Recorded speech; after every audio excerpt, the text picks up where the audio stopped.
Join us every weeknight at 9 p.m. Central Standard Time, 10 p.m. Eastern. The Intrepid radio program, a Scotty Roberts Productions broadcast.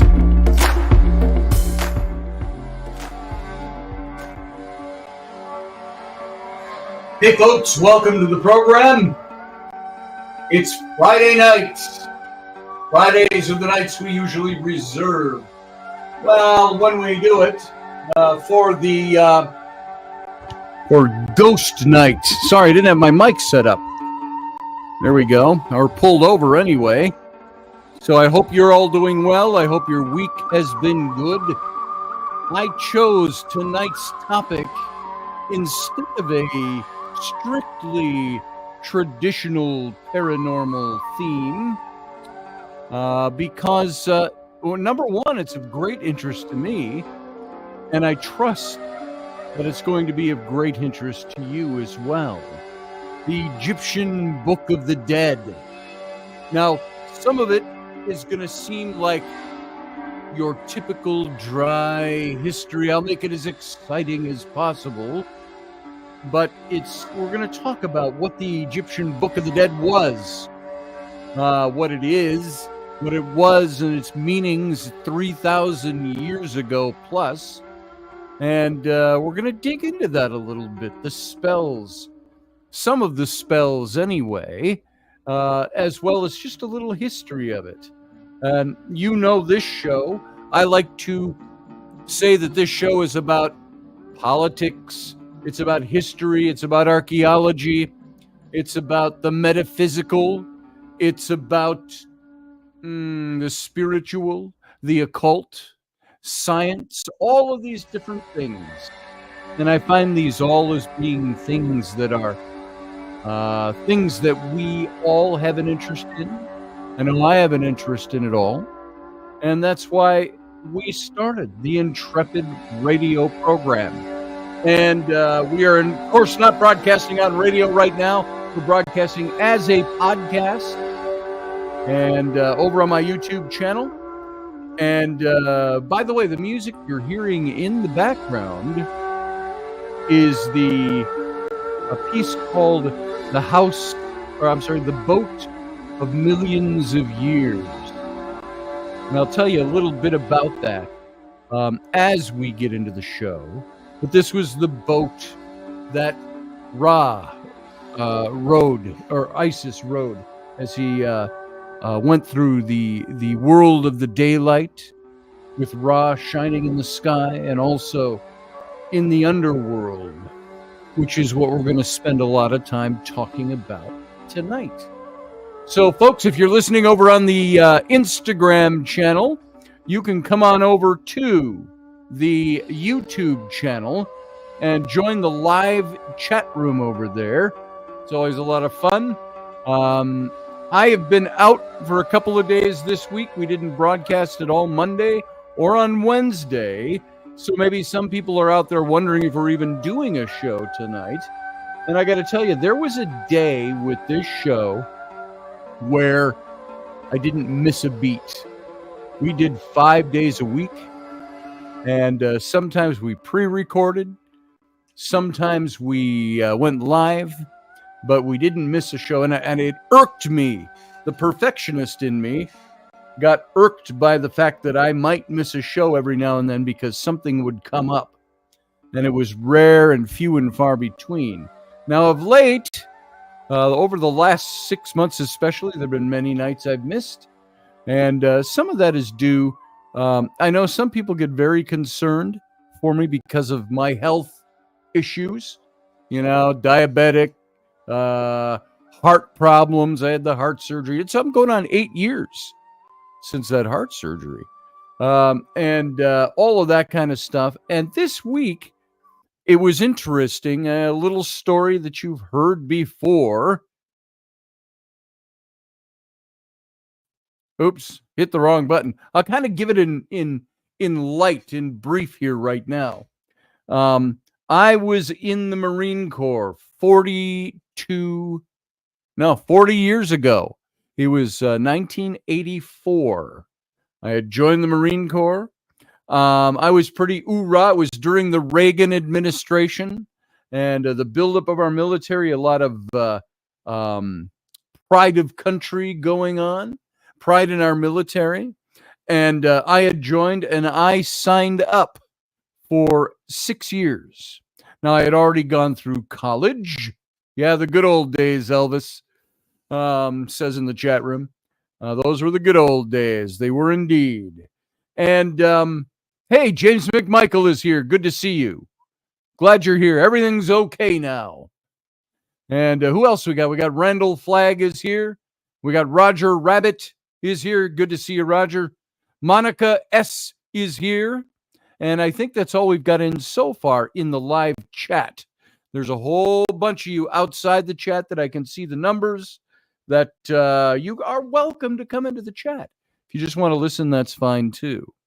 And this is just this used to be over on YouTube, the video simulcast of just the audio only radio show. So you could come over here and watch me talk. Basically, that's all that gets up there ever. Not a lot of pictures. You're basically looking at my mug while I talk. But now that the radio station, Russ had shut down the radio station for a while, and I didn't go out seeking another radio station to be on. We just went to podcasting. And so that's where we'll be until Russ comes back up with Odyssey Radio. It might be renamed, but once that happens, we'll be back on the radio airwaves. So I welcome you all to come on in over to the chat room, and you can talk with the people that are gathering.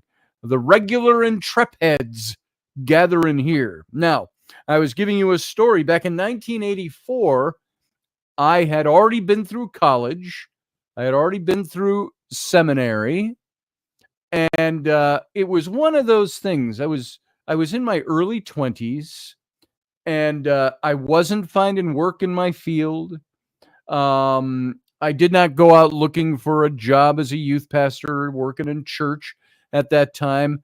And I was really motivated under the Reagan administration, like I said, to come on in to go on over and join the military. My dad had been a Marine. My older brother had been a Marine. And I thought, I'm going to join the Marines. Now, because of my educational background, they wanted me to sign up as an officer, which I did. And so I signed up to be an officer. I signed on the line for 6 years. My MOS that I was aiming for was to pilot F-14. That gives you the era F-14 fighter jets. And so I went in and I went into boot. I never made it to officer training. I never made it through boot. During boot camp, I busted a bone in my lower back. We didn't know it right away. Of course, you drill sergeant, I've hurt my back. Are you going to be a sick bay commando? I was told. And, there's the mocking that goes on. But, you take it in stride. I was a little older than most of these guys were 17 and 18 years old. And I was signed on as the secretary because I had an education. Well, after a few days, they put me on muscle relaxants. They put me on bed duty, which was bed. What do they call it exactly? Just bed rest. And it wasn't until they sent me over to Balboa Naval Hospital to find out what was going on. They took x-rays. They said, hey, you've got this broken bone in your lower back. We're not going to do anything about it. You're still a raw recruit, so we're sending you home. As a matter of fact, I remember the doctor. He walked in the room and he had the x-ray and some papers and a white coat over his fatigues. And he said, son, I hope you want to go home. I said, well, that's not why I signed up, sir. And he said, well, you're not going to have a choice. We got to send you home. And then there's a whole nother story that goes along with that. But they sent me home and they told me I had to go see, they recommended I go see an orthopedic surgeon for my back. I was functional. I just couldn't do the running. I couldn't do the exercise. I couldn't drill. Things like that exacerbated this crack in one of my vertebrae. And so I went to an orthopedic surgeon when I got home, who said, not much we can do. And remember, this is 40 years ago. Science, technology, medical technology advanced so much on this stuff. But he said, the best thing I can recommend, he says, I can do surgery and you can be crippled for life. There's that risk. He said, or he said, just exercise, keep in good shape, and you should be okay. And he said, you really won't notice much on it until maybe when you start getting older. And so now that I'm older, earlier this week, the 2 days I missed, I had such incredible pain. It was above my right hip, which is the hip I had replaced as well. And it was up, it felt almost like in your kidney area, but it was right above my pelvis. So I went to the chiropractor, and he did a few things with it. And I came out of there feeling a hell of a lot better. That was yesterday. And so all week, what the lower back did to me, the pain that I was experiencing, excuse me, I got a tickle in my throat, was of such a nature that it was affecting my whole body. And so walking hurt. Getting up from this chair hurt. Laying in bed hurt. And by the time I got to doing radio on Monday and Wednesday, Monday was out. I was just out of commission. And I've never been out of commission because of my back. I've got friends who've got back problems. And I thought, oh, God, I hope that never happens to me. And then Wednesday was even worse. And so I went in yesterday, Thursday, and had all the chiropractic stuff done. And today, I actually feel pretty good. And there's still a little twinge of pain in there every now and then, but it's okay. But that all started in my Marine Corps days, as short as they were. That's what started. So when I say I'm a former Marine, I didn't take that mantle on for a very long time. Mostly because I thought I didn't even get through boot camp. And I left, and when the Marine Corps signed me out, they said, well, you won't be a veteran, the guy told me. Okay, all right. I went home, and then I lined up a job before I got home from the Marine Corps. I called, and that's where I got my first creative director job, art director job. The little place called Geographics in the outskirts of Minneapolis. And of course, the rest is history from there. So, hey, Susie Q. Hey, Matthew Sainsbury. Haven't seen you for a while. Good to see you. And so that's then my career spun off after that.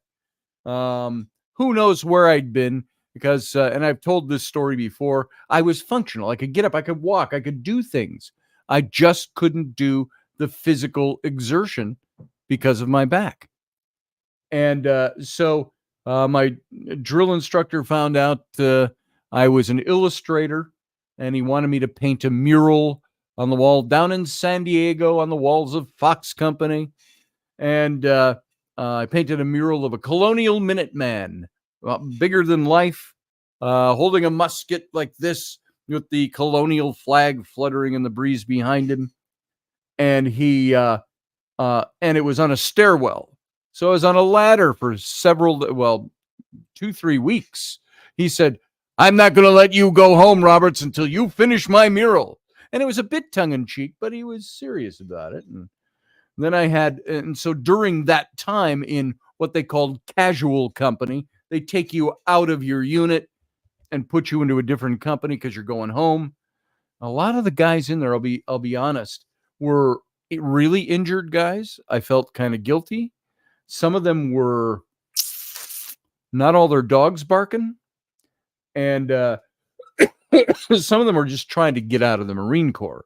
There were guys I knew that would deliberately pee their bed so they could get discharged. If you peed your bed, your bunk, you were released for the good of the Marine Corps, they called it. So I was sent home. During that time, though, that I was painting the mural, it took me about maybe 2 to 3 extra weeks to finish that mural. And I called back home, made some calls, and that's how I landed the job as the art director. And so I went home and started that up right away. So Ruben Fast Horse, Matthew, I have not heard from in a while. I've got to make a call. I see some messages from Susie every now and then, but I haven't heard that there's much change. She's very discouraged and very down and depressed from what I've heard.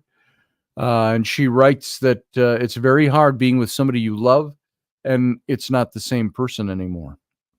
So I don't know how things are going, and I am long overdue to give him a call. So thanks for reminding me of that again. Life gets so crazy. You know, the things that you want to do, that you need to do, sometimes it's so crazy trying to get those things accomplished. What with work going on here, which has been a little crazy the last couple of weeks, trying to get several things done. If Barry, if you're listening, I still have to get a sketch to you on that second painting.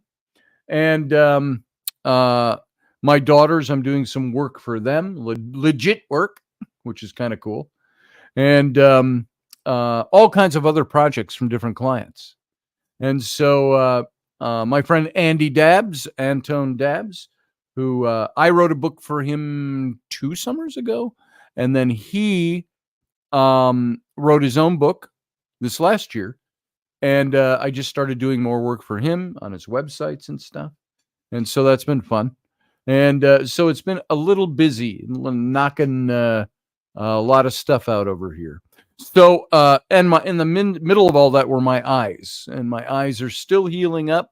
You can see I've still got a lazy eye. That was one of the reasons they did the surgery. And I don't know. I don't know if they can fix it or not. So I will do that, Matthew Sainsbury. I'll let him know. So all of that to say, my week was a little bleaker than most, just because I just didn't feel good. And it all came because my back was just so fucked up that I just couldn't get anything done.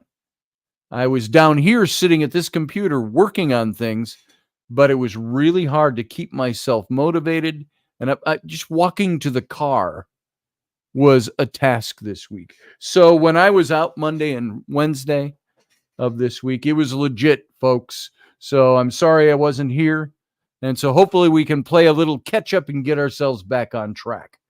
So I thought a fun topic. And the reason I chose this topic, I was at the little Five Below with my daughter today.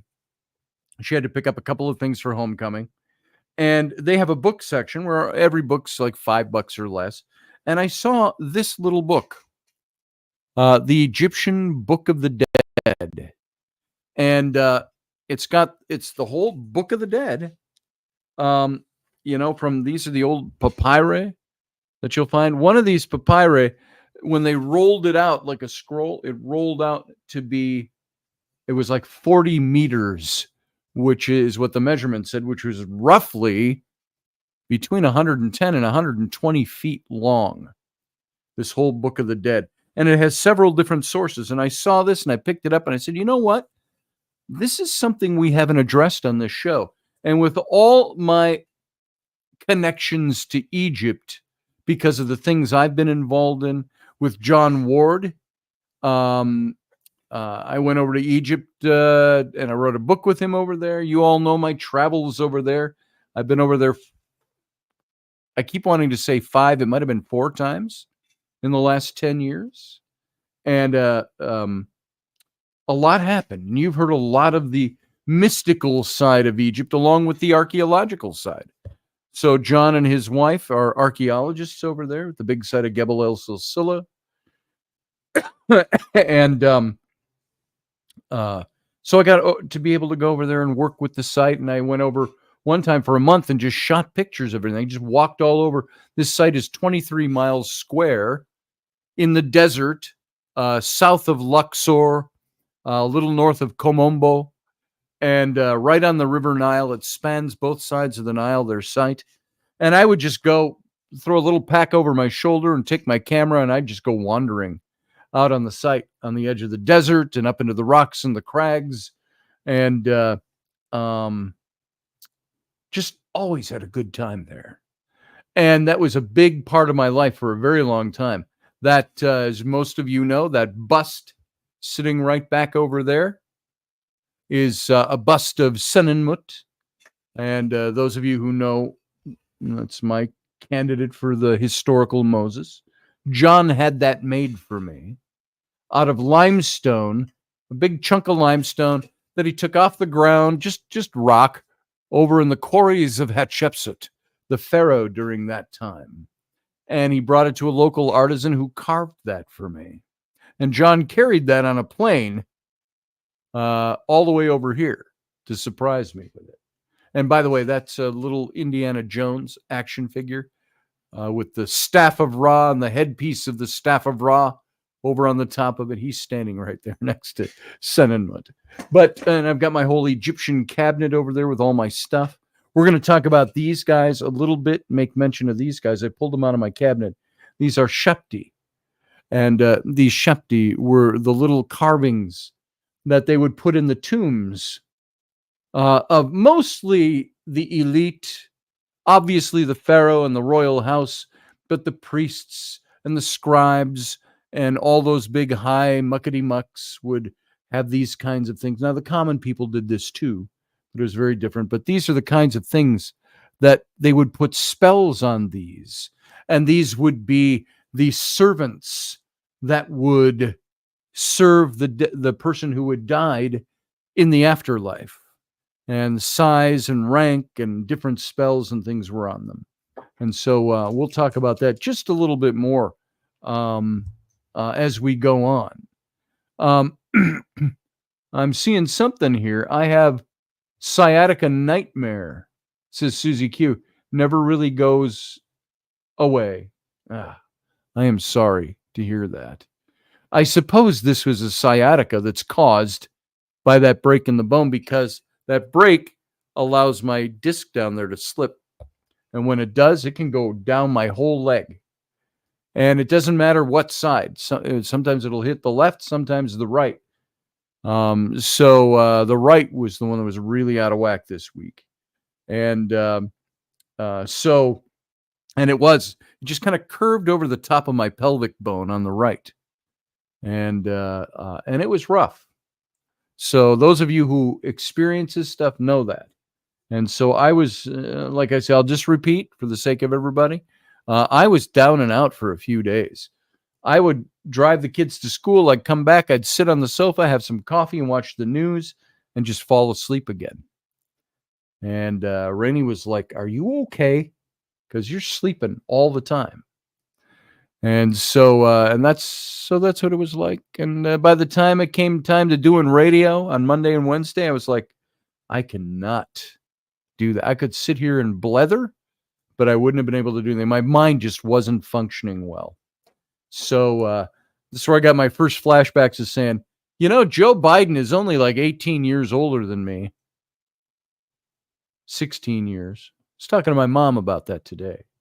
My mom, I think, is a year older than Joe Biden. She had me when she was 18. And I think I'm 17 years younger than Joe Biden. And I thought, oh, great. Is my mind going to go? That's the way I felt when I was so out of things, just sitting on the sofa or a chair, staring at this computer. I'd be here, frankly, folks, I was here working.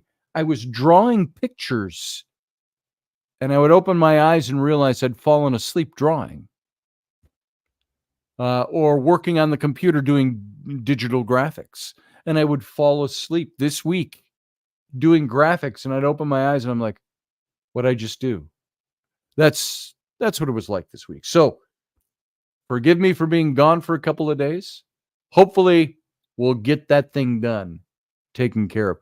Matthew, you might be buffering over there because where are you? You're in Barbados.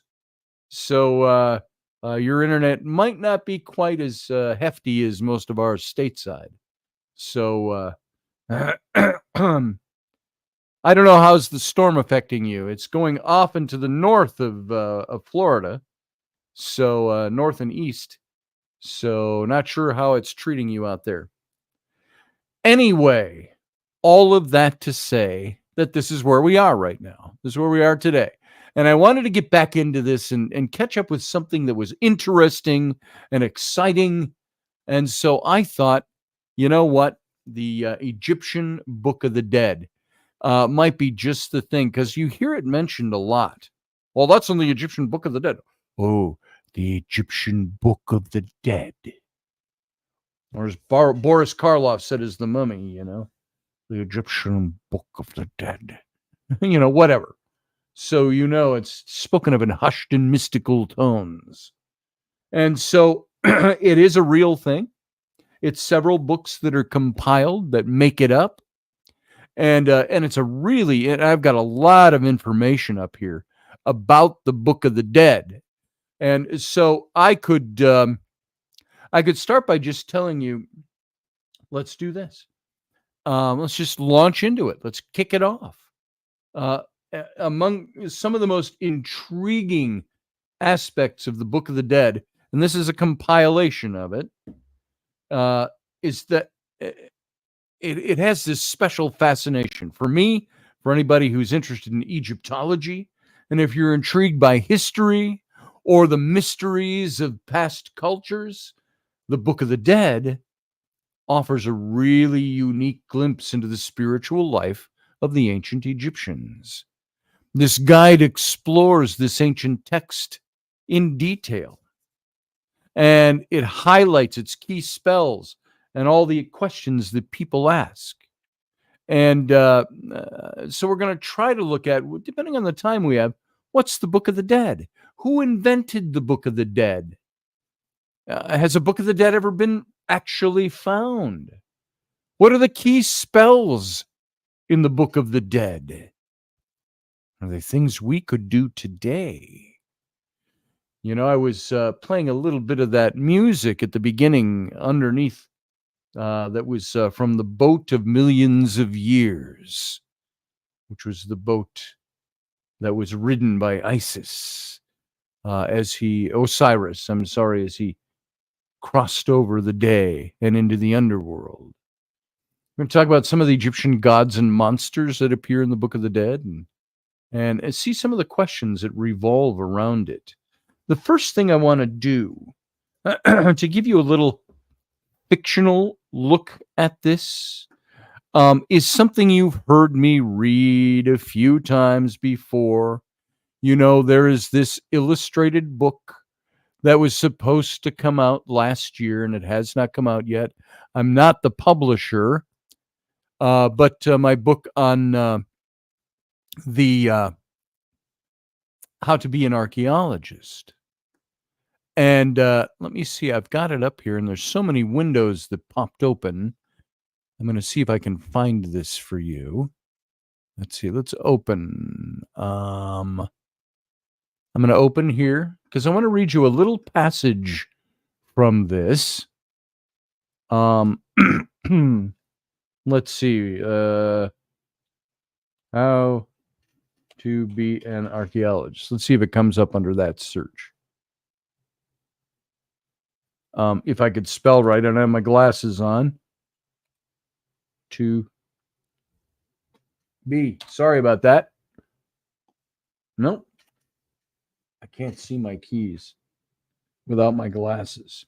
Hang on. For radio, I'm going to put on my glasses. There it is. B. All right. Let's see if this is it. That's not really it, but that's where we'll go. So I can read this little passage. The reason I want to read this is because with this book, I really explored the spirituality of Egypt and tried to bring it down into an easy to read vernacular for kids, and through the story and the concept in this book of this little boy who finds a pipe, and it launches him into a pipe, and 100-year-old pipe in the river, and it launches him into a career in archaeology. And I've got him going to Egypt, and that's what this book was really all about. And so let's see if it will let me get into this. I'm right here. I'm going to look up some of the, see if it does it for me. Sorry, I'm fumbling and bumbling here just a little bit, but that's just because. Here it is. I'm going to open this up. And as you all know, I've read this story before. It's a short story. And update the links. Yes, it's asking me to do that. Here we go. All right. Later in the book, this boy who has grown up and he's now an archaeologist, I'm going to read this to you so you get an understanding of where we're going with some of the spirituality. And this little section of the book starts like this. They've discovered a tomb, and they've opened it up, and it's all illustrated. But the text goes like this. This is what I wrote. And I wrote it in this prose, so it's easy to read. You won't find it in books. They don't teach it in school. The universities won't break with their cardinal rule that says it's all science, just history, nothing more. They give you lectures and letters, then matriculate you to the door. But it's there in that moment, after years of hard work, of reading, writing papers, and digging in the dirt, that you find yourself breathing the air of the ancients. You've moved rocks, sifted silt, and now here you face it. Here it is. Eternal life, it was written, resides in the name. Remembrance and utterance is the name of that game. So you drop to your knees, assuaging your fears. And for the very first time in thousands of years, you gaze into stone eyes that shed only stone tears. Your fingers brush lightly on glyphs carved so bold. And there on its lintel, in antiquity was told the story of this man, now 3,000 years old. In the recounting of his life and his deeds of great fame lay the resurrection to be found only in his name. His face to your face, your words to his ears, you speak out his name, not uttered in years. And the statue before you breaks free of its bonds, reconnecting with life in the light of the gods. And this is where the illustration is where the archaeologist is facing the statue of this man that's been, for the first time, uncovered in 3,000 years. And so the life was in the name, the eternal life was in the name, and you can kind of make that connection and really understand what that means. And this is kind of a little bit of a basis for what I'm going to be getting into with the Egyptian Book of the Dead. And so let's talk a little bit more about its history and what it is and what it's all about. The Book of the Dead isn't a single book written by a specific author, but it's a collection of all these ancient Egyptian texts consisting of various spells and prayers and incantations, and these were designed to assist the dead in navigating the afterlife, according to the ancient Egyptian beliefs, one of them being the eternal life is in the name. So he didn't blot out the name. As was so 1950s old Hollywood, as was done in the movies. Remember the movie The Ten Commandments with by Cecil B. DeMille with Charlton Heston and Yul Brynner. And there was the scene in that movie, very fictionalized, where they uncover that Moses was birthed by Hebrew slaves. And he's brought in chains before the Pharaoh, who's willing to forgive him in this movie, Seti the First, the father of Ramses the Second, who was not the Pharaoh of the Exodus, but that's who they made him be in the movie. And he wants him just to speak the name, and he would place it. He didn't want his son Ramses, who he thought was too ambitious, to be the next Pharaoh. He wanted Moses to be the next Pharaoh in the movie, not in the real story. So here's Moses in chains, and he says he cannot turn his back on his people.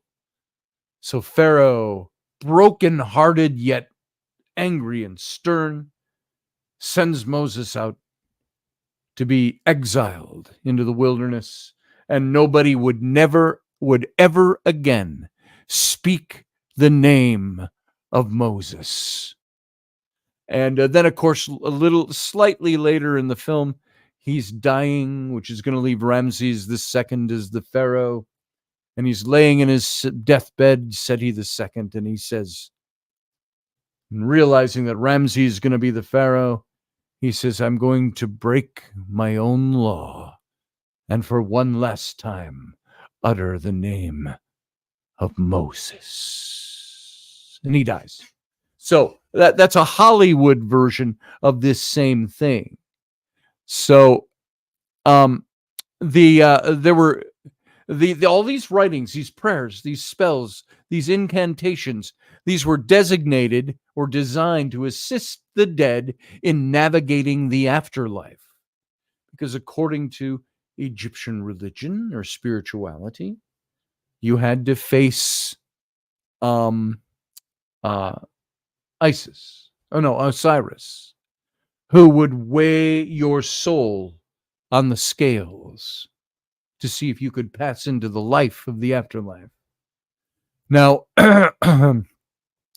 known in Egypt as the Book of the Coming Forth of Day, this Book of the Dead, this guide, was intended to help the deceased overcome all the challenges and ultimately join the gods in the afterlife. And so it was very interesting. So who invented this book? And the texts, they evolved over time in Egypt. They started from the pyramid texts of the Old Kingdom, which later were inscribed on the walls of pyramid tombs. Later, during the Middle Kingdom, these texts morphed into what is known as the coffin texts, which were inscriptions inside and outside of coffins. If you've seen some of the sarcophagi, they're all inscripted full of these inscriptions and hieroglyphics. And by around 1600 BCE, this is about 200 years before I place the time of Moses, under the reigns of Hatshepsut and Tutmosis the first, the second, and the third. But around 1600, during the New Kingdom, these had developed into what we now recognize as the Book of the Dead. And it was written on the papyrus scrolls and placed in the tombs alongside the deceased. And so the big question is, well, where did they find the Book of the Dead? Well, many papyri have been discovered in burial sites alongside mummies. Original papyri were also housed in museums around the world, including the British Museum in London, the Egyptian Museum in Cairo. I actually have some papyrus here. Hang on. I'm going to talk. You might be able to hear me. I'm going to slip away from the mic because I think it's over here. If I have it, I'll show it to you. It might be somewhere else. Yes, it's in here. No, that's not it. Hang on. If I have it, it's here somewhere. I will look in one other place. I know this is riveting radio. Let's just see if it's in here. I placed it somewhere here, so I could find it easily when I wanted it. Of course, do I ever find it? No.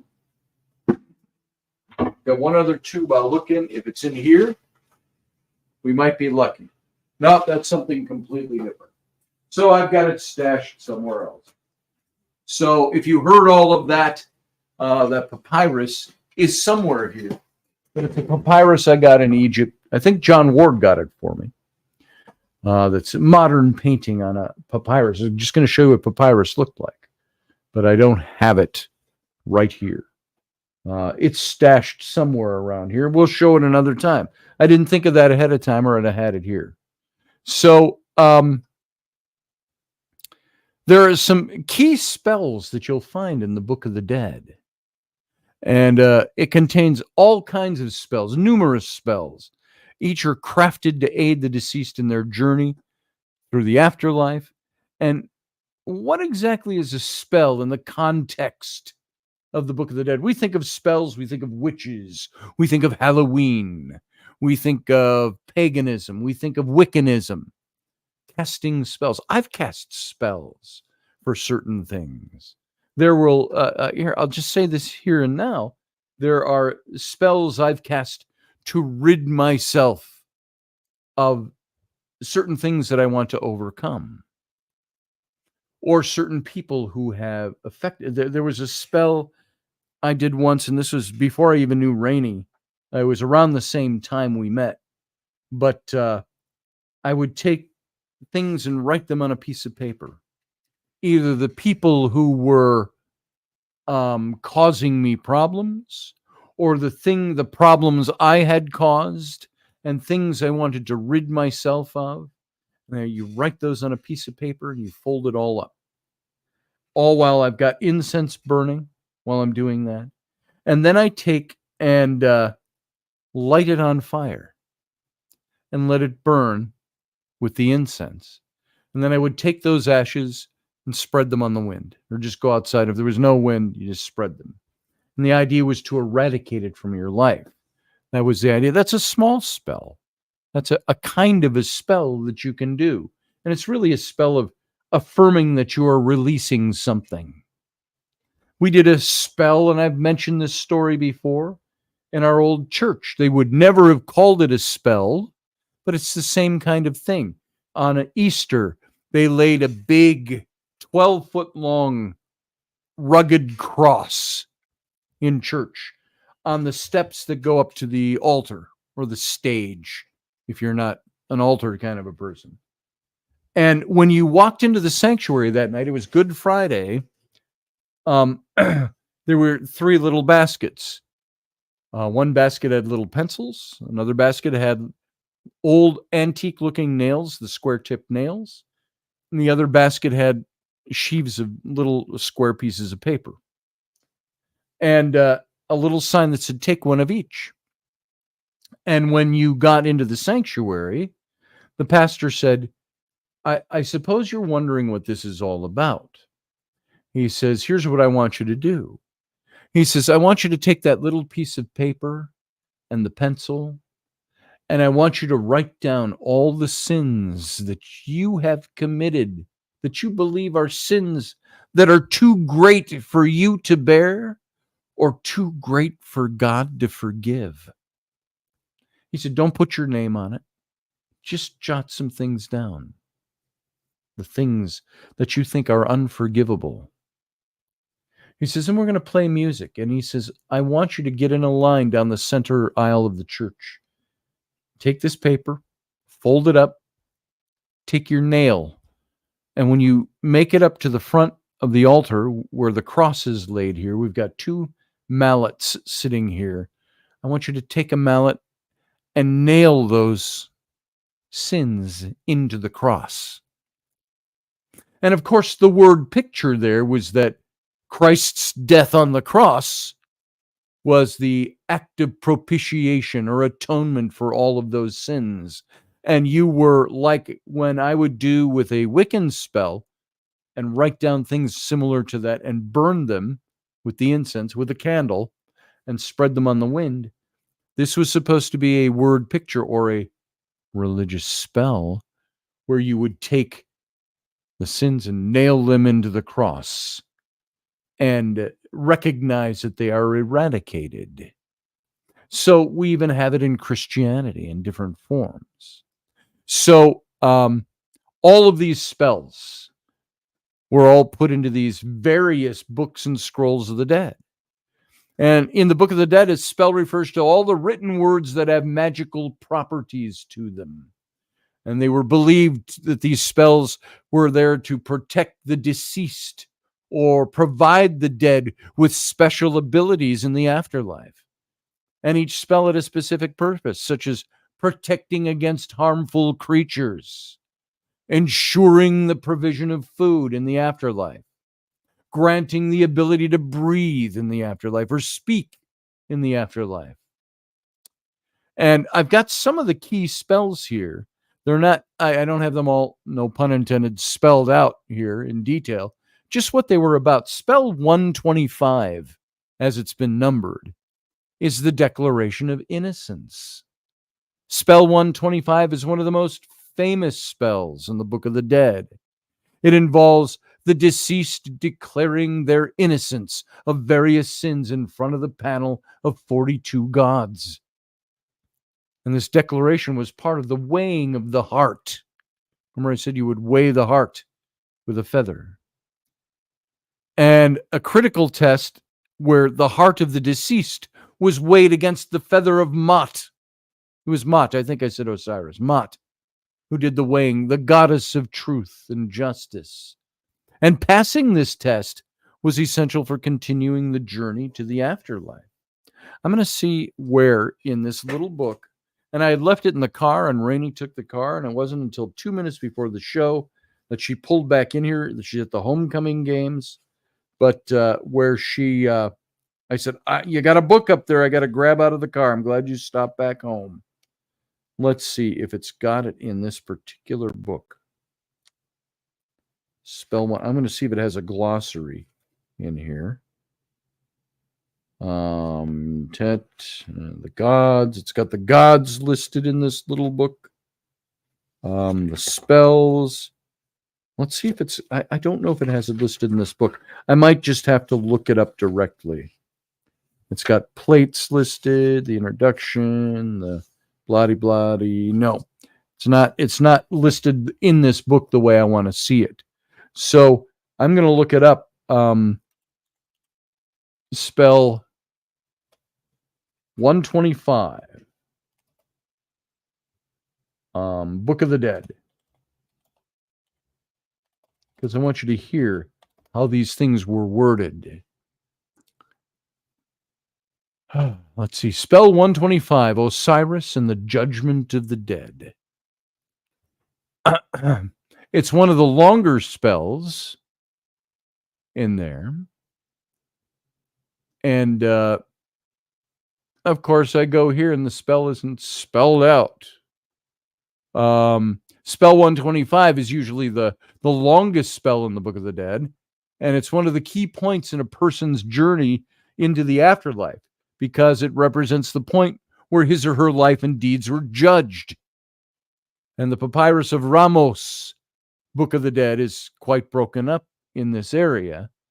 But the pieces that have survived begin with a scene that shows the god Osiris sitting under a canopy. And he's wearing an elaborate crown known as the Etef crown. And he holds a crook and a flail.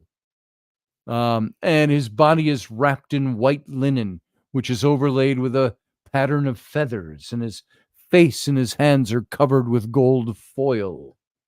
And in front of Osiris is a large lotus flower, on top of which are the 4 sons of Horus, gods who traditionally guarded the internal organs of a mummy. And behind him are Isis, his wife, and her sister Nephthys, and their hands appear below Osiris's elbow, behind his head, in a gesture indicating support. And to the left of these fragments would have been the famous judgment scene, in which Ramos's heart was weighed against a feather, and which represented the concept of Mot, of the divine order. And only a very few fragments of that portion of the spell have survived. Other papyri exist, and they're more complete. So it's all about the negative confession, To the right of the scene with Osiris is a long text often known as the negative confession, and it consists of a series of columns divided into by a small image of the seated God. And at the top of each column, the text evokes the name of the God depicted in the center, beginning with the word O-H, written in red ink. And in the lower half of each column is a statement of a misdeed that Ramos has not committed. So beginning in red with the word not, for example. And so I want to find the verbiage of this so you can hear what this sounds like. Let's see. La la la la la. Book of the Dead. The negative confession spell in the Book of the Dead. Let's see if it tells us the wording of this, because I want to read this to you. Spell 125. You know what? I'm not. Why everybody has an article up or a website all about the 125th, but spell 125. Nobody's got the text, it looks like, of the spell itself. Let's see if this is it. This is something out of a book. The reader recites knowledge of the mysteries, and so on and so on. Here it is, I think. This might be it. To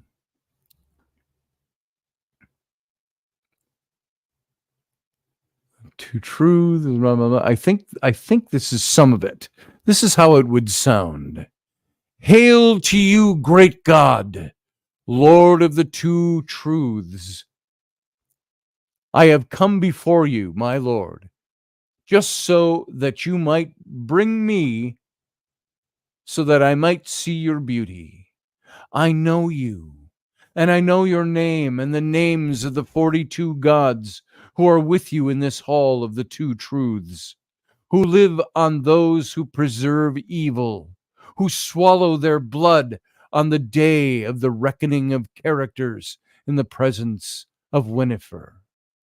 Behold the two daughters, his two eyes, Lord of truth is your name. Behold, I have come before you. I bring to you truth, having repelled for you falsehood. Now here's a list that he recites to the God. He says, I have not come, and this is for the God to recognize that he's acknowledging these are the things I have not done. He says, I have not committed wrongdoing against anyone. I have not mistreated cattle, although I know some who have. No, he didn't say that. I have not done injustice in the place of truth. I do not know that which should be, that which should not be. I have not done evil. This is almost like a bullet point that starts with I in every one of them. I have not daily made labors in excess of what should be done for me. My name has not reached the bark of the governor. I have,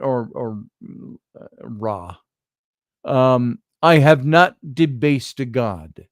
I have not deprived an orphan. I have not done that which the gods abominate. I have not slandered a servant to his superiors. I have not caused pain. I have not caused weeping. I have not killed. I have not commanded to kill. I have not made suffering for anyone. I have not diminished the offering loaves in the temples. I have not damaged the offering cakes of the gods. I have not stolen the cakes of the blessed dead. I have not copulated. That's interesting. I have not been lascivious. I have not added, nor have I subtracted from the offering measure. I have not subtracted from the aurora measure. I have not encroached upon fields.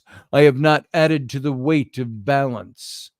I have not tempered with the plumage or the plummet of the scales. Plummet, I'm sorry, of the scales. I have not taken milk from the mouths of children. I have not deprived the flocks of their pasturage. I have not snared birds of the branches of the gods. I have not trapped fish in their marshes, the gods' marshes. I have not snared birds. I have not diverted water in its season. I have not erected a dam against the flowing water. I have not extinguished a fire at its critical moment. I have not neglected the days concerning their meat offerings. I have not driven away the cattle of the god's property. I have not stopped a god in his procession. I am pure. I am pure. I am pure. I am pure. My purity is the purity of the great phoenix that is in Heraclopolis. Because I am indeed that none of the Lord of breath who vivifies all the subjects on that day of filling the eye of Horus in Heliopolis in the 2nd month of winter, last day in the presence of the Lord of this land. I am one who has seen the filling of the eye of Horus in Heliopolis.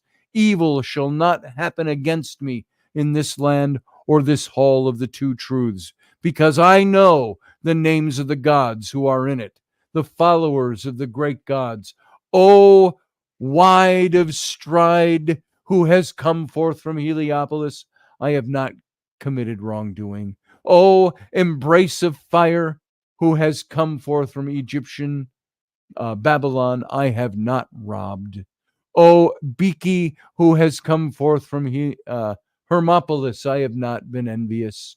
And it goes on and on. O swallower of shadows, O rough of face, O twin lions, O he whose eyes are flint, O 50 fiery one, O smasher of bones, who has come forth from Heraclopolis, I have not told lies, he says.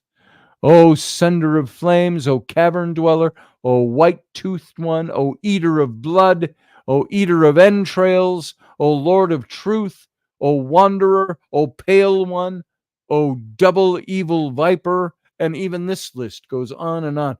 He addresses all these gods. So this is what this spell would have been like. The spell of the negative confession. I'm confessing I've done none of these things, he's saying. And I didn't see in the list, I have not kicked the dog. So the guy go, you didn't confess that you didn't kick the dog. I don't know how this. They seemingly were covering all the things, saying, I have not done these things. Therefore, you should see me through the light of the gods and bring me into life in the underworld. Was kind of the, and that's just one of the spells that were cast. I've got where did I just put this? Oh, right here. So there's another spell. A summary of the books tells us that one of the longest and most complex spells was spell 17. It provides a summary of the Book of the Dead's mythology. It describes the sun god's journey through the night sky and the underworld, symbolizing rebirth and renewal. And this spell is essential for understanding the overarching narrative and spiritual context of the entire collection of spells in the Book of the Dead. Spell 30B, protecting the heart. This spell was inscribed on a heart scarab and placed on the mummy's chest. It ensured that the heart would not bear false witness against the deceased during the final judgment. The heart, which was considered the seat of intellect and emotion, needed to be protected to maintain its integrity and its truthfulness in the afterlife. Spell 6 was the preservation of the body. This spell was important for the preservation of the deceased physical form in the afterlife. It invoked protective deities to guard the body against decay and ensured that the mummy remained intact. And this preservation was believed to be essential for the deceased's resurrection and the ability to function in the afterlife. This spell 92 was for the gaining of mastery over snakes in the underworld. This spell provided the deceased with the ability to control snakes in the underworld, protecting them from potential dangers posed by these creatures. Snakes were often seen as guardians of certain areas of the underworld and would be hostile. And so there was mastery over them that was a significant advantage in the perilous journey of the afterlife. Now, there's all kinds of gods and monsters that are mentioned all throughout the Book of the Dead. It features a variety of gods and mythological creatures, each playing this distinct role in the journey of the soul throughout the afterlife. Here's some of the key figures. Some of them you're going to recognize. Osiris. He was the god of the dead, the ruler of the underworld. Osiris judges the souls of the deceased. And there was Anubis, the hound god, the dog. He was known as the guardian protector of the dead. Anubis oversees the embalming process and the weighing of the heart. There were some hieroglyphs that were accompanied by paintings of Anubis bent over and working on the mummy of a deceased person. Amit, A-M-M-I-T, a fearsome demon known as the devourer of the dead. Amit consumes the hearts of those deemed unworthy, denying them entry into the afterlife. This was when Mat weighed your heart on the scales against the feather, your Ba and your Ka. And if you did not pass that test, if your heart was heavier than the feather, then Amit would take you as unworthy, denying you entry. Ra, the sun god, travels through the underworld each night, representing rebirth and renewal. Thoth, the god of wisdom and writing. Thoth records the results of the weighing of the heart ceremony. Isis was a protective goddess who uses her magical skills to assist the dead in their journey. Nephthys, the sister to Isis, served as a mourner and the protector of the dead. Horus, of course, the falcon, the son of Isis and Osiris. Horus is the key figure in the myths of kingship and succession. Anubis, again, is this jackal-headed god. He's associated with mummification in the afterlife. He plays a key role in the Book of the Dead. He's often depicted as overseeing the weighing of the heart, serving as a guide to the dead and ensuring they receive fair judgment. How is this book used by the ancient Egyptians is a question that gets asked a lot. The Book of the Dead was primarily used as a burial, for lack of a better word, accessory. It was placed inside the tombs of the deceased, and it served as a guidebook for the afterlife, providing the deceased with the necessary spells and knowledge to navigate the dangers of the underworld. And this is where the Shakti come in. I showed you these at the beginning before we really got into this too deep. The Shakti were these little persons, if you will, that were placed in the tombs, and many times they had spells written on them in hieroglyphs. You can see, I don't know what this spell is, but you can see some of the hieroglyphs right there on the spell of this Shakti. And the same on the smaller ones, the servants and all those who would, tend to live in the pharaoh. He'd had hundreds of these in his tomb because they represented the different people that would serve him in the afterlife, from your basic servant all the way up to your officials. So it's the Shakti that they would write spells on. So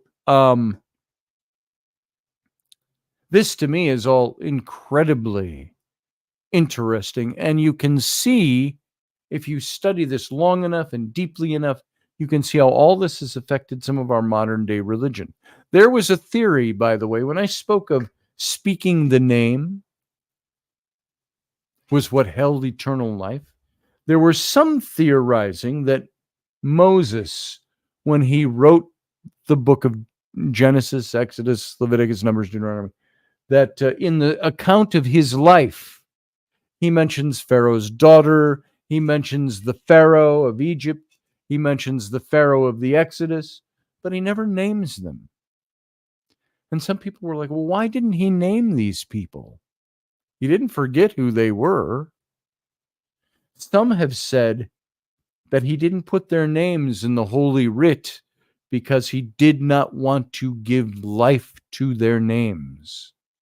In a sense, he was stealing their eternal life from them in his old concept of being raised in Egyptian religion, which he melded into Hebraic religion, Judaism, the basis of Judaism.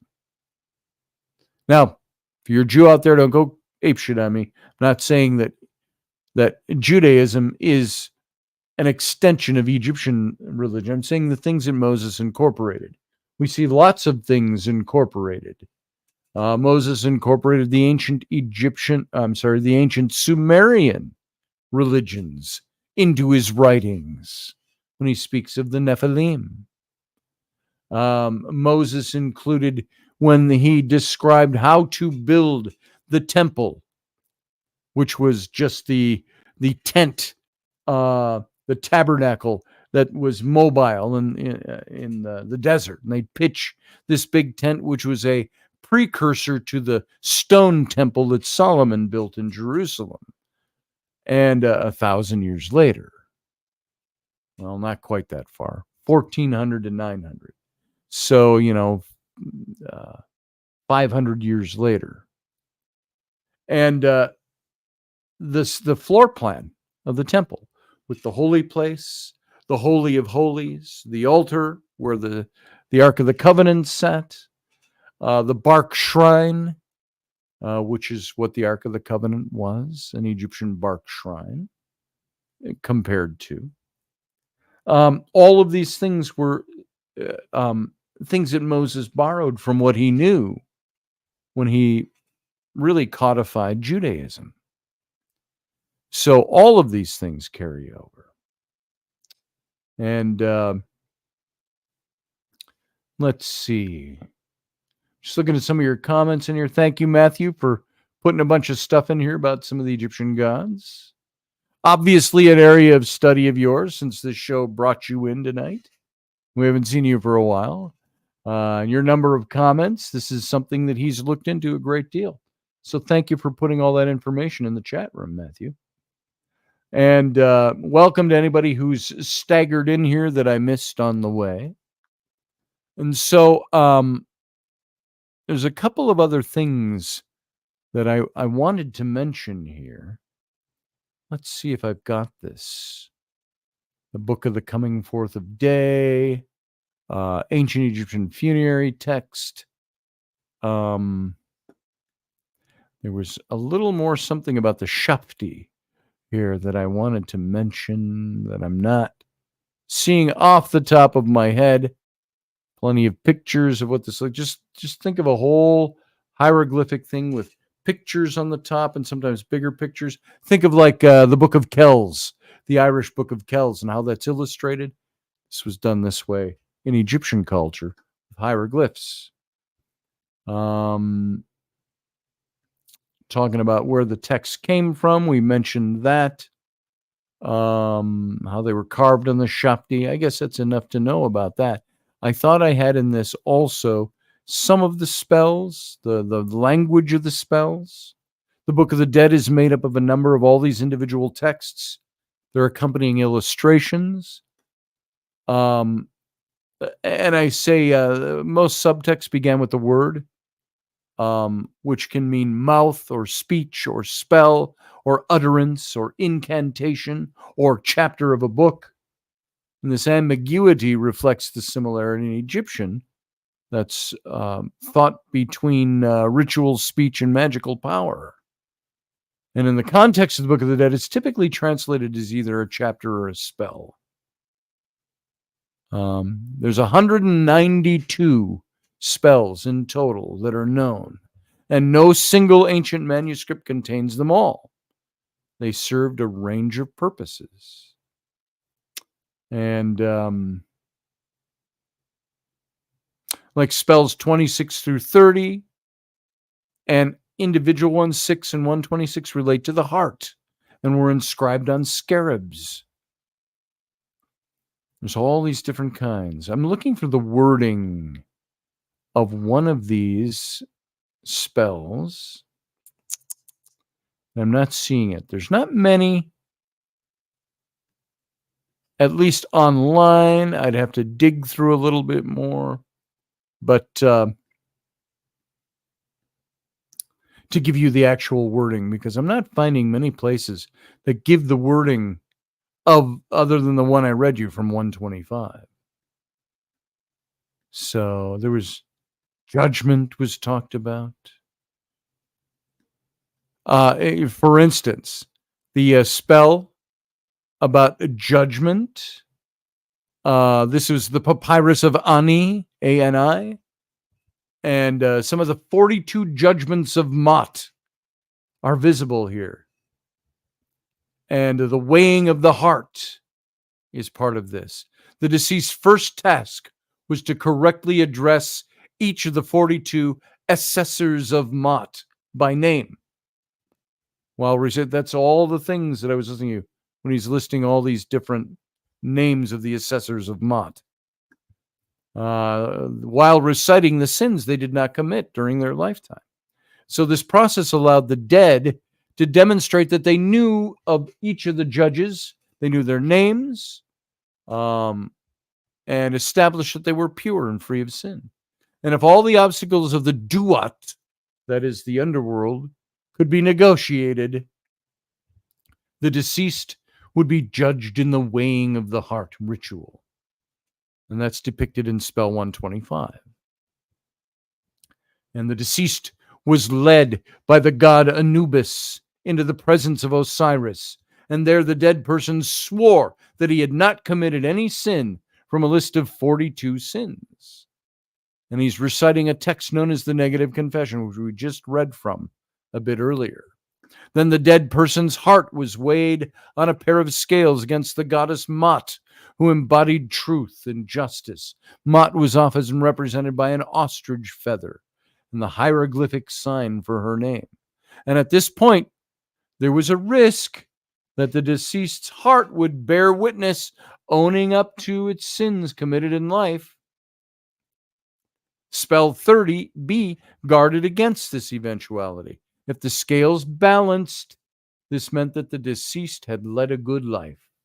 And Anubis would take them to Osiris, and they would find their place in the afterlife, becoming Mach-Karu, meaning vindicated, or the true of voice. And by the way, you get the picture of many people say, well, when I die and I go to heaven, my good deeds will be weighed against my bad. Where do you think that came from, the etymology of that concept? So if the heart was out of balance with Mot, then another fearsome beast called Amit, the devourer, stood ready to eat that soul and put the dead person's afterlife to an early and rather unpleasant end. And the scene is really remarkable, not only for its vividness, but as one of the few parts of the Book of the Dead with any explicit moral content. The judgment of the dead and the negative confession were this representation of the conventional moral code of the day, which governed Egyptian society. Just like we say, if you sin and you die, you'll go to hell and not heaven. It's that kind of a concept. For every I have not, remember we read through those? In the negative confession, it is possible to read an unexpressed thou shalt not.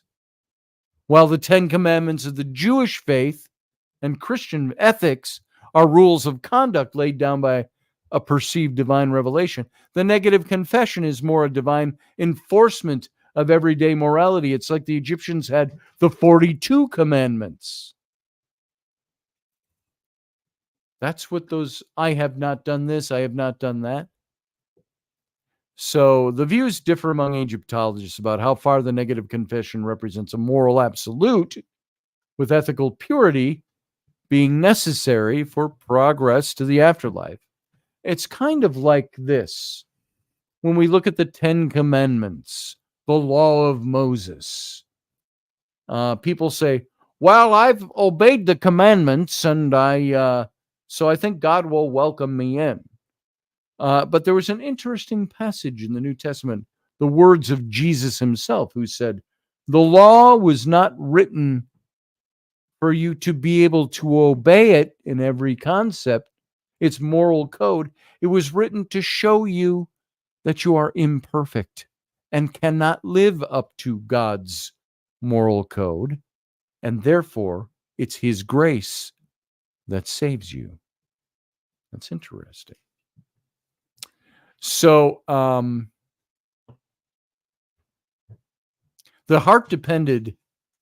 weighing of the heart depended on the mystical knowledge of the true names of the judges, rather than on the deceased's moral behavior. That's kind of the concept. So we can get into all the stuff about how the book was produced. What time have we got? Oh, it's 10:20 already.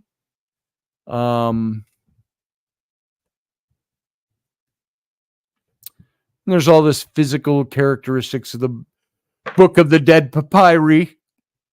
So most of what you need to know, you can go over to your Five Below or your little dollar bookstores, and you can find this little book that I found today on, for $5, the Egyptian Book of the Dead. And it's going to give you a little more. I'll just, for the fun of it, as I open this up, it's a really nice little book, a nice bound little book. It's in black and white with some of the pictures. The Egyptian Book of the Dead. I'm just going to give you a little bit out of this little tiny book to give you an idea what you're going to get if you start digging into this a little bit more. The introduction. The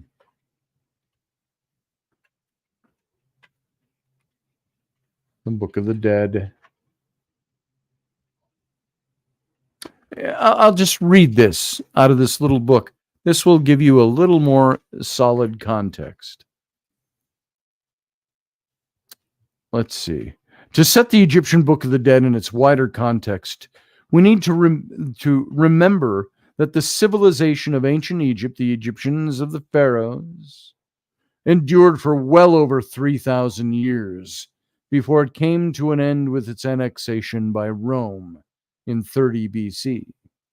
Periods of political strife and upheaval were balanced by times of peace and prosperity, the most significant of which coincide with the periods known as the Old Kingdom, which was 2650 to 2152 BCE, to give you an idea, and the Middle Kingdom, 1986 to 1759 BCE, and the New Kingdom, 1539 to 1069 BCE. That's the time when Moses would have existed. And it was during the New Kingdom that the Book of the Dead, as we now know it, emerged. Very interesting. This is something Moses would have studied as a prince of Egypt in the school of the nobles. It was during the New Kingdom that this book emerged, but the ideas and beliefs expressed in it gradually evolved over the preceding 2,000 years or longer. And it was shaped by a combination of the Egyptians' experience of everyday life, the landscape in which they lived, and historical events. The annual flooding of the Nile, the inundation it was called, on which the fertility of the land bordering the great river depended, and the orbital movement of the sun, solstice, the moon, and the stars led to the belief that life followed a recurring cyclical pattern. And moreover, the universe appeared to be governed by an external cosmic order, or the Maat, like the god Maat, M-A-A-T. By the way, Hatshepsut's name, before her regnal name was Hatshepsut, the pharaoh that raised Senenmut to heights, Moses, was Matkare, M-A-A-T, Kare. What a beautiful name, Matkare. She was Pharaoh's daughter that was mentioned in the biblical text. So even human life, whose principal phases of birth, youth, parenthood, old age, and death were compressed into a lifespan of about 35 years. And it was an integral part of this cosmic order. And that whole introduction goes on. But then you have the Book of the Dead. You have the coming forth by day. As it was called, the ancient Egyptians believed that the individual human being was a compound of several elements. The Khepru, K-H-E-P-E-R-U, the Khepru, meaning modes or manifestations of human existence, which disintegrated at death. These elements included the physical body, the Khat, the heart, the Ib, believed to be the seat of the mind or the intelligence, the name, the Ren, which was constituted by the individuality of the deceased and was thus essential for his or her continued existence in the afterlife, the Ren, the name. The eternal life was to be found in the name. It needed to exist in the afterlife. The shadow, or the Shut, which was also related to the individuality of the deceased, but was also able to separate itself from the body, the shade, and enjoy independent freedom of movement. The life force, or the spirit, the Ka, which remained in the tomb with the body of the deceased and was nourished with a constant supply of offerings. The soul, or the spirit, the Ba, depicted in the vignettes as a small bird with human head, which was free to visit the world of the living during the day, returning to the tomb at sunset. The disintegration of these diverse elements was prevented through the mummification of the body, a process by which the deceased was transformed into a divine or spiritual form known as the Sa. So when the mummy was placed in the tomb, it was believed to enter the Duat, or the netherworld, or the underworld, where it underwent two ceremonial rituals, the weighing of the heart and the opening of the mouth. The first of these was a form of judgment of the life, which we've already talked about. The opening of the mouth was of great importance, since it enabled the deceased to recite the hymns and the prayers and the spells that were written on the papyrus. It also enabled them to address by name the gods. That was upstairs on the floor, my kids. The gods it would encounter in the Duat, and respond correctly to their questioning. And other items placed in the tomb with the mummy included the canopic jars, which contained the preserved internal organs of the deceased, a supply of offerings for the gods and the Ka, and several small figures, the Shakti, these guys, whose function was to help the deceased perform laborious tasks in the afterlife, such as plowing the land in the fields of peace and reeds. That's what the Shakti were there to do. There are hundreds of these. And if the deceased fulfilled the instructions on the papyrus and recited its hymns and spells, they would become an Ak, A-K-H, a blessed spirit. And leaving the mummy in the tomb, they would join the gods Osiris and Ra. And this book, this little book's pretty interesting. This is some of your papyrus that the you can see how that was illustrated and how the hieroglyphics looked. So, quite an extensive little book. So there you go. There is just a little overview of the Egyptian Book of the Dead. Certainly not exhaustive. You could do a hell of a lot of study on this stuff. And got here a whole list of the gods. Here, look at this. It's got in this book the list of all the gods that you would have to deal with. The god Nu. The heir of Osiris and Ani, triumphant in the hair of Nu. You have Ra, the hawk-headed and wearing a disc. You have the goddess Hathor, wearing the disc in the horns. The god Ap-Uat on the standard, the ears of Osiris. You have the god Anpu, the jackal-headed, the lips of Osiris, Ani. The scorpion Serket, holding the Shen and the Ankh. He was the teeth of Osiris. The goddess Isis was the neck of Osiris. The ram-headed god with Urias between the horns, the hands of Osiris. The god Uarkit, the serpent-headed. It was the shoulders of Osiris. The goddess Mert, with outstretched hands, standing upon the emblem of gold, was the throat of Osiris. The goddess Neith was the forearms of Osiris. The goddess Sut was the backbone of Osiris. A god, the chest of Osiris. Another god, without name, the flesh of Osiris. The goddess Sekhet, the lion-headed, wearing a disc, the reins and the back of Osiris. There's a few more here, which is interesting. An Utchant upon a pylon was the buttocks of Osiris. Osiris himself wearing the Atef crown, the privy members of Osiris. The goddess Nut, the legs of Osiris. The god Ptah, the face or the feet of Osiris. The star Orion were the fingers of Osiris. And the three Uriae, the snakes, were the leg bones of Osiris. And then again, they go through the negative confessions here that we read. So there it is. There's in light the Book of the Dead, the Egyptian Book of the Dead. This is what they believed about the afterlife.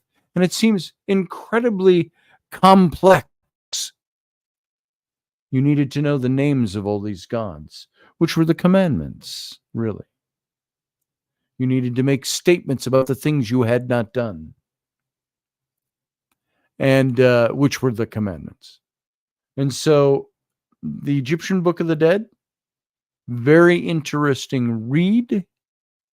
If you want to read a good novel that takes you through all of this stuff, names all the gods, names all these rituals and the spells. It's written in a novel form. It's by Rick Riordan. He wrote the book The Red Pyramid.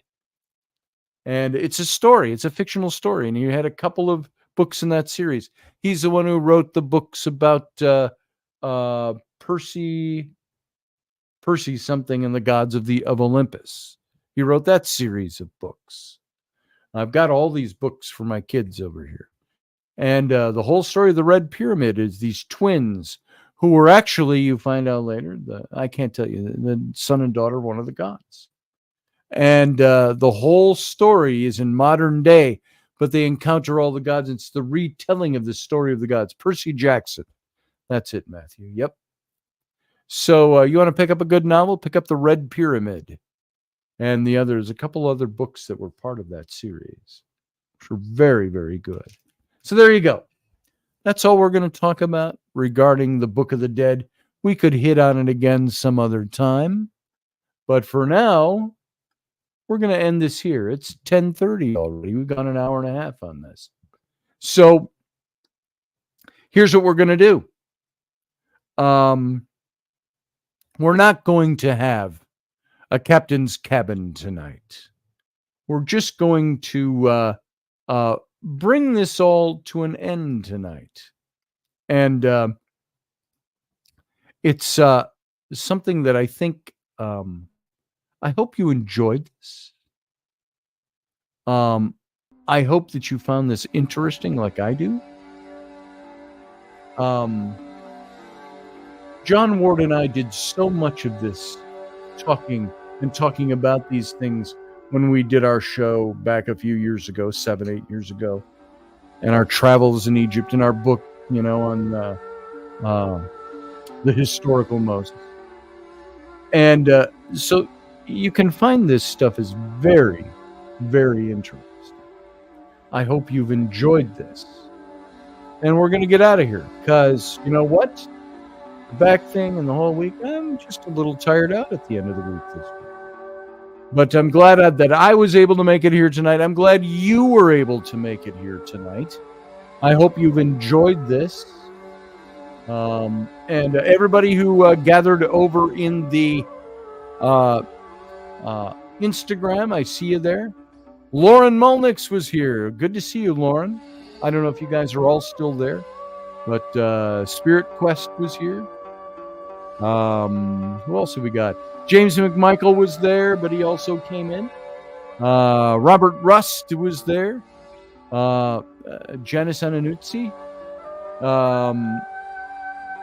Andy Walcott was there. Thanks, everybody, for coming in over on the Instagram broadcast. And everybody was here in our chat room. Thanks for being here. I don't know if there's things that you all wanted to say. Elder Barry, the captain's cabin. We're not going to do captain's cabin tonight. You all enjoy the rest of your Friday evening.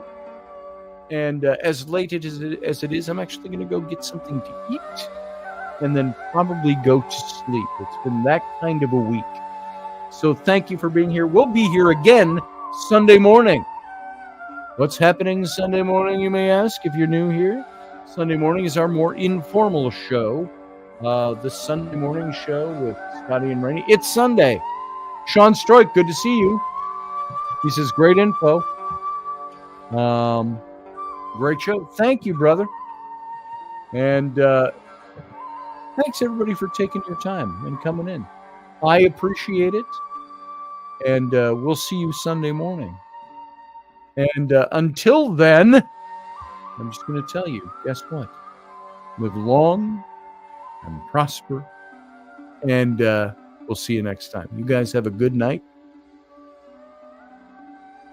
And that's it. Goodbye.